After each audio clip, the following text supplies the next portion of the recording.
Hey, what's up, lightboltjoe here. Today we're going to discuss the horror film, 2014 horror film, The Babadook.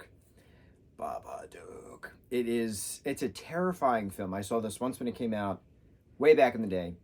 Hour 33 minutes long, Australian film, Australian cast, and Australian creator. It will never be a sequel to this. She has refused it.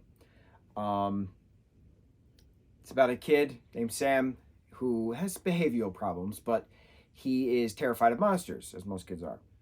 And he somehow finds this book called The Babadook, top shelf of his closet, asks his mom to read it. And it's like a pop-up book and stuff, but it's this like top hat wearing, cloaked creature with knifey hands, saying if you don't let him in, he's going to kill you and stuff like that. So it's like, it scares the kid. Where the hell did this book come from?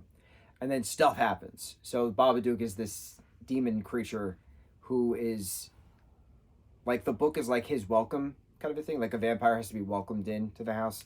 Babadook has to be read to then be, like, that's what I got from this, to come in. But you have to let him in. You have to let the fear in. And, bro, this is a terrifying film. I did not remember how terrifying this was when I first saw it. It's perfect. It's an hour and a half. It's pure primal horror. Screams and the guttural sounds and the light effect and the chills. It's terrifying. It's not something you can actively watch continuously or more than once. Like you watch Scream because it's like a comfort film kind of a thing. This ain't Babadook ain't that film. Babadook is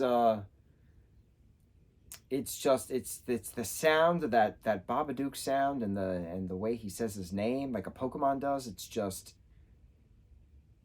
creepy. It's creepy, it's disturbing, it's beautiful, it's horror. It's very hard to do terror horror. This is a good example of terror horror.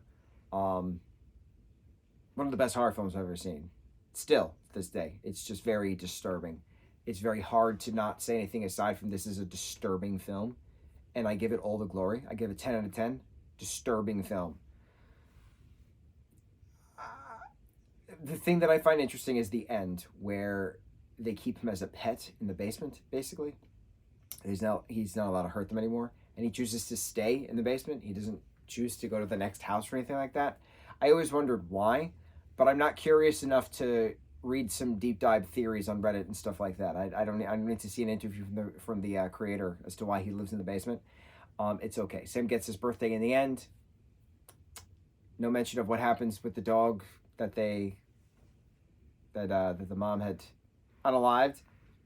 Where is he buried? Is he buried in the rose garden? Maybe. Creepy, disturbing, terror, traumatizing. The Babadook, couldn't ask for a better film. On to the next review. Mahalo.